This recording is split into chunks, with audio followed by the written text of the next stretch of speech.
घर की टैंकी में डूब के जो है वो इंतकाल हुआ और वालिदैन की लापरवाही थी। आखिर मामला है क्या था? मेरे पूरे घर में कोई टैंकी है ही नहीं। ये सिर्फ एक ही बंदे ने ऐसा किया था। मेरी उसके लिए दुआ है कि अल्लाह ताला उसको अपने 2 बेटे दफनाने का मौका दे। नर्सरी में एक एक्वाफोनिक पाउंड है, वहाँ पे मछलियाँ हैं। उसमें कोई सेफ्टी मेजर्स नहीं थे। पानी में गिर गया तो मैं फटाफट गया, मैंने सबसे पहले सीपीआर किया उसका। मैंने देखा कि वो पर्पल हो चुका हुआ है। कुछ ही 4 से 5 सेकंड के दौरान ही मुझे ये पता चल गया कि ही इज़ नो मोर। अस्सलाम वालेकुम नाज़रीन, मैं हूं आपका मेज़बान अली हमज़ा और आप देख रहे हैं नियो न्यूज़। नाज़रीन, आपने सोशल मीडिया पर एक बड़ी अफसोसनाक खबर देखी होगी कि जो मशहूर अदाकार हैं बबरिक शाह साहब, उनके 4 साला बेटे एक हादसे का शिकार हो गए। इस हादसे को लेकर बहुत से लोग ना सोशल मीडिया पर अजीबोगरीब बातें कर रहे हैं। कुछ लोग बता रहे थे कि पता नहीं घर की टैंकी में डूब के जो है ये हादसा पेश आया और पेरेंट्स की क्या लापरवाही थी। सारा मामला आखिर है क्या? बबरिक शाह साहब हमारे साथ मौजूद हैं, गहरे सदमे में हैं, इनसे बातचीत करते हैं। अस्सलाम वालेकुम। वालेकुम अस्सलाम। बबरी भाई, कैसे हैं आप? अल्हम्दुलिल्लाह, अल्लाह का बड़ा अच्छा, शुक्र। सबसे पहले बताएं कि मामला क्या था, क्योंकि सोशल मीडिया पे ना हर शख्स अपने मुताबिक तजज़िये कर रहा होता है कि जी घर की टैंकी में डूब के जो है वो इंतकाल हुआ और वालिदैन की लापरवाही थी। आखिर मामला है क्या था? ये किस तरह पेश आया हादसा? ये जो नोट है, ये एक फ़ेसबुक के बंदे ने लगाया था। ये मुझे जो है फॉरवर्ड हुआ था फैमिली में। मेरी इंग्लैंड में फैमिली है, तो उन्होंने फॉरवर्ड किया था मुझे वहाँ से। मेरा एक फैमिली ग्रुप है वहाँ पे।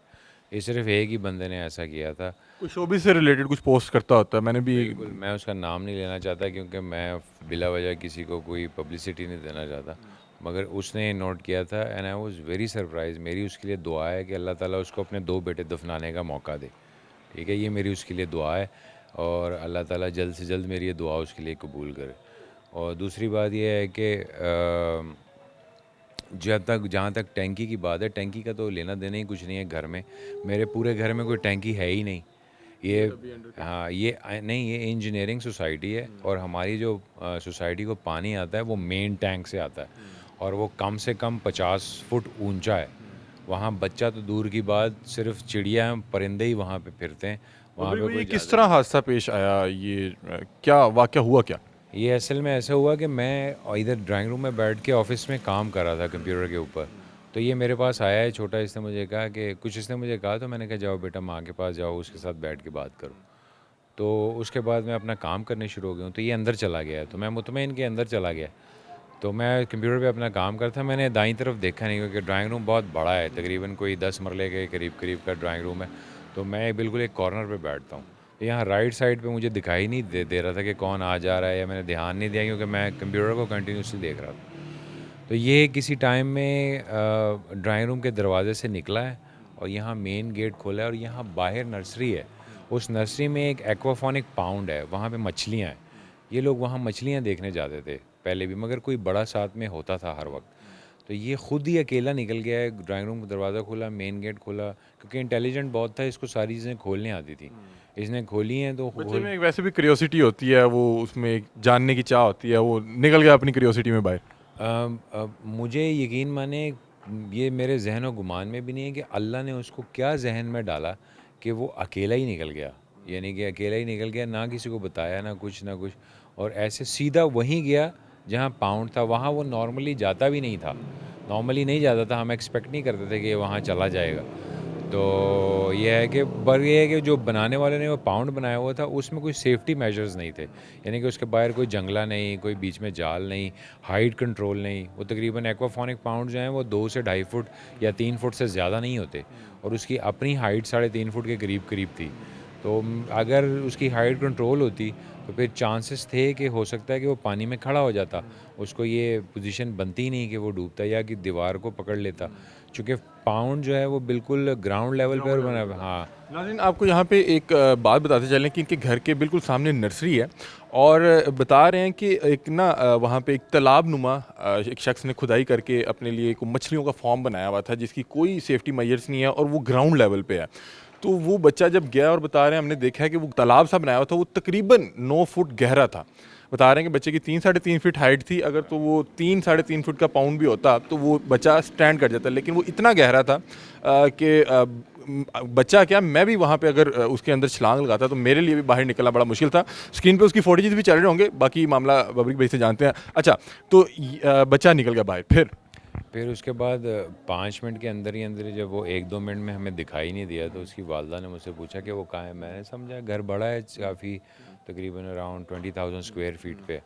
तो हम ढूंढते रहे कि शायद ये इधर है। तो वालदा उसकी उधर ढूंढने निकली, मैं इधर देखा, अंदर से देखने चला गया, क्योंकि मेरे से ये बच्चे जो हैं ये शरारत करते हैं ना, तो ये छुप जाते हैं नीचे, बेसमेंट में भी चले जाते हैं। तो मैंने कहा शायद अंदर चला गया, तो मैं अंदर चला गया, ये लोग बाहर ढूंढ रहे थे। जैसे ही इन्होंने चीख की आवाज़ सुनी मैंने, तो मैं फटाफट बाहर गया, तो एक बंदा उसको सीपीआर देने की कोशिश कर रहा था। तो मैं समझा शायद उन्होंने अभी अभी इसको निकाला है, पानी में गिर गया और इसको अभी अभी उन्होंने निकाला है।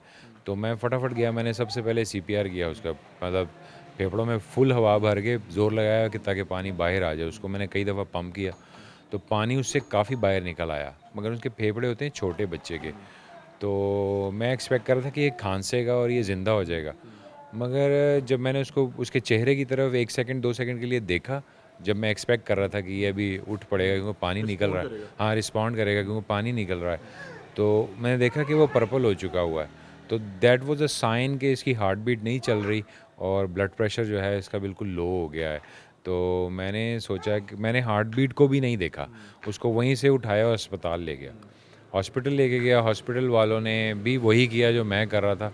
भाई मैंने उनको ये कहा भी कि थोड़ा सा इलेक्ट्रिकल शॉक वगैरह दें, शायद ये रीस्टार्ट हो जाए। उन्होंने कहा शाह जी उसकी धड़कन ही नहीं चल रही, तो हम उसको शॉक देंगे तो क्या उससे कुछ भी नहीं होना। जी, वो क्या लम्हात थे जब आप सीपीआर देने की कोशिश कर रहे थे और एक्सपेक्ट कर रहे थे कि रिस्पॉन्ड करेगा वो, एक पेरेंट वालिद के क्या जज्बात? देखिए मैं तो उस वक्त ये सोच ही नहीं रहा था कि ये जो है इंतकाल करे। मेरी तो कोशिश ये थी कि इसको मैं किसी तरीके से स्टेबल कर दूं।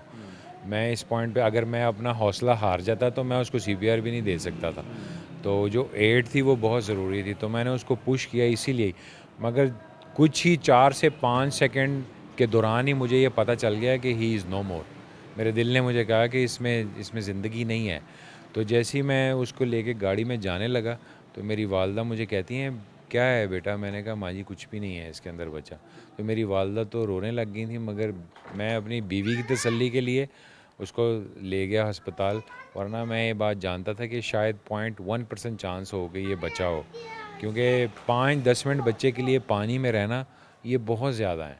वो तो छोटे छोटे से फेफड़े होते हैं, 1 मिनट भी मैं समझता हूँ कि रहना बहुत मुश्किल है। अच्छा, ये जो सामने तालाब सा है जहाँ पे वो फार्मिंग कर रहे थे, ये क्या कोई गवर्नमेंट अप्रूव्ड है नहीं या नहीं, ये आप मैंने बता रहे हैं कि पहले भी कोई इसी नौयत का हादसा पेश आते-आते बचा? हाँ ऐसे ही है, इवन नर्सरी के अपने बच्चे भी गिरे हैं यहाँ पर।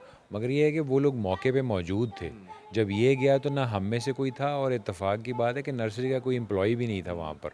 हालांकि इसलिए तो मैं कहता हूँ कि सेफ्टी मेजर ज़रूरी थे। अगर आप टैंक को खुला छोड़ के जा रहे हैं, ना उसके ऊपर कोई लेंटर है, ना कोई बन्नी उसके ऊपर लगी हुई है, ना कोई जाल है, ना कोई लोहे की ग्रिल है, तो आप उसको खुला भी साथ में छोड़ के जा रहे हैं, वहाँ मौजूद भी कोई नहीं है, हादसा किसी भी वक्त पेश आ सकता है।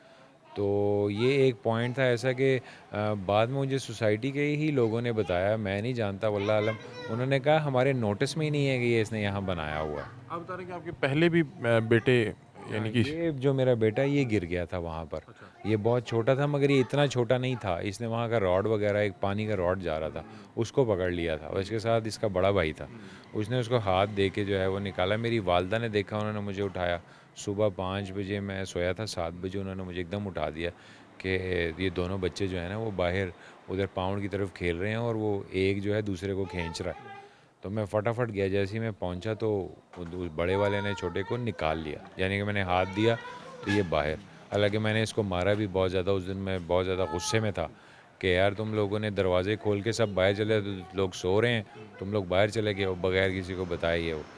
अभी मैंने देखा है कि वो बंद कर दिया हुआ है तालाब। बंद तो आपने तब नहीं कोशिश की कि यार कोई हादसा पेश आ सकता है? वल्लाह आलम मेरे तो ज़हन व गुमान में भी नहीं था, ना मेरा आखिरी बेटा पैदा हुआ था, ना मेरे पास, ये दो ही बड़े थे उस वक्त, और एक जो छोटा था वो गोद में था। तो मैंने कहा अल्लाह का शुक्र जान के कि चलो इसकी जान बच गई है, तो मैंने कोई एक्शन नहीं लिया उस बात के ऊपर। फिर मैंने सोचा कि यार इसका भी रिस्क चल रहा है, हो सकता है, मुझे नोटिस में ही था, मैं समझा शायद सोसाइटी ने ही इसको परमिशन दी हुई है। तो मैंने कहा चलो इसके नोटिस में मेरे था कि ये लोग अपने पौधों को पानी लगाते हैं, इनके बच्चे हैं, कहाँ से रिस्क लिखा हुआ है। तो ये ज़रूर मैंने उसको कहा था कि यार कुछ सेफ्टी इसकी होनी चाहिए, ये बहुत गहरा है। जब ये बन रहा था? हाँ बन रहा था तब भी, और जब ये वाक़या हुआ था तब भी मैंने 2-3 दफ़ा बीच में इनको ऐसा कहा था कि यार ये जो है ना ये मेरे घर के सामने बना हुआ है, बच्चे भी हैं, और ये गहरा भी बहुत है, तो कम से कम कुछ नहीं तो कोई बाड़ शाड़ इसके लगा दो ताकि कोई अंदर ना जाए बीच में, वो गिर ना जाए यानी कि बीच में।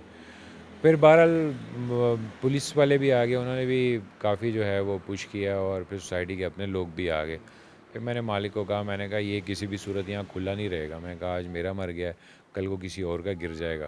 तो मैंने कहा इसको, पुलिस वाले कह रहे थे कि आप 302 करें, इसके ऊपर हम कार्रवाई करते हैं। मैंने कहा नहीं यार 302 अब करके क्या करना है, मेरे दिल को मैंने कहा तसल्ली तो होनी नहीं है। और मैंने कहा इसके भी बच्चे हैं, बाल बच्चे हैं, मैंने कहा फिर वो भी बद्दुआएं देंगे कि यार हमारा बाप जो है चला गया। दो के गलती उन्हीं की है इस हवाले से। एक भाई लास्ट में बताएं कि जो लोग ये सोशल मीडिया पे एक प्रोपेगेंडा कर रहे थे और अजीबोगरीब मन गढ़ंत जो खबरें फैला रहे थे, तो उनके खिलाफ भी कोई कानूनी कार्रवाई करेंगे? आपने शुरू में बहरहाल बड़े सख्त अल्फाज इस्तेमाल किए हैं, मेरा ख्याल है कि नहीं करने चाहिए। मैं कहता हूँ कि ये सबसे अच्छी दुआ है, ये ऐसी कायम सुन्नत है कि जब ये लोग अपने हाथों से अपने बच्चे दफनाएंगे तो नबी करीम सल्लल्लाहु अलैहि वसल्लम की सुन्नत भी पूरी हो जाएगी और इनका शौक़ भी पूरा हो जाएगा। ये नबी करीम सल्लल्लाहु अलैहि वसल्लम की सुन्नत है। नबी करीम सल्लल्लाहु अलैहि वसल्लम ने अपने तीनों बेटे अपने हाथों से दफनाए। मैंने भी दफनाए, अल्लाह ने मुझे, इस काबिल नहीं था, अल्लाह ने मुझे ये तौफीक दी है कि मैं दफना सकूं। और मेरी उनके लिए भी दुआ है कि अल्लाह उनको भी मौका दे कि वो लोग भी अपने हाथों से ये सुन्नत पूरी करें, ताकि उन्हें एहसास हो कि जब मुंह से अल्फाज निकालें तो उन्हें पता हो कि सादात के पीछे जो अल्फाज निकाल रहे हैं वो किसकी औलाद है और वो किसकी आल है। तो उनको भी पता हो कि उनके पीछे क्या बात करनी चाहिए। बात करने से पहले उनको देखिए हमारे तो ख़ानदान में, हम तो सादात हैं, हम तो हुसैनी हैं, अल्लाह ने कोई ना कोई सुन्नत दीन की हमारे आल पर उतारनी ही है। कोई ना कोई सुन्नत हमें अपने अपने नाना की पूरी करनी ही है, ठीक है, क्योंकि हमारी आल ऐसी जुड़ी है। मगर जब उम्मत ऐसी बात करती है तो फिर उस पर उनके लिए दुआ करनी चाहिए, ताकि उनको पता लगे कि मेरे दिल पे क्या गुजर रही है और मेरे आल के दिल पे क्या गुजर रही है। तो उन्हें पता लगना चाहिए इस बात का। बहुत शुक्रिया फबरीक भाई आपके टाइम का। इस वक्त गहरे सदमे में हैं और ज़ाहिरी बात है कि जब आप इतने गहरे सदमे में हो और कोई आपकी जो सदमा है उस पर सम व्यूज़ लेने के लिए, कुछ पैसे कमाने के लिए उल्टी सीधी खबरें फैलाए, तो इनका गुस्सा बहरहाल जायज़ है। बता रहे हैं कि सामने बिल्कुल जो है एक तालाब नुमा बनाया हुआ था किसी बंदे ने, ना तो कोई लीगली अप्रूव था और वो बिल्कुल ग्राउंड लेवल पे था। इवन कि अगर मैं इस टाइम, ये शाम का टाइम है, अभी अपने आप में यानी कि फ़ोन पे यूज़ करते हुए बाहर जाऊँ तो हो सकता है कि मैं भी इसी तरह के हादसे से दो चार हो जाऊँ, क्योंकि उसकी कोई भी सिक्योरिटी मैयर्स नहीं है, कोई भी वाल नहीं है उसके इर्द गिर्द। वो बच्चा था, वो गया और वो इतना गहरा था, बता रहे हैं कि जब तक हम लोग गए तो वो अल्लाह को प्यारा हो चुका था। और जब मैं इनसे मिला, इन्होंने बड़ी एक खूबसूरत बात की, इन्होंने कहा कि उसकी लिखी इतनी थी और इसी तरह से लिखा हुआ था। ये ईमान जो है ना, ये आपको सब्र और हिम्मत देता है। और ये अपनी पूरी फैमिली को, ज़ाहिर बात है फैमिली इमोशनल होती है, उनको भी हिम्मत इनको देख के मिलती होगी। अपनी राय से कमेंट सेक्शन में ज़रूर आगाह कीजिएगा। तब तक के लिए अपने मेज़बान अली हमज़ा को दीजिए इजाज़त। अल्लाह हाफ़िज़।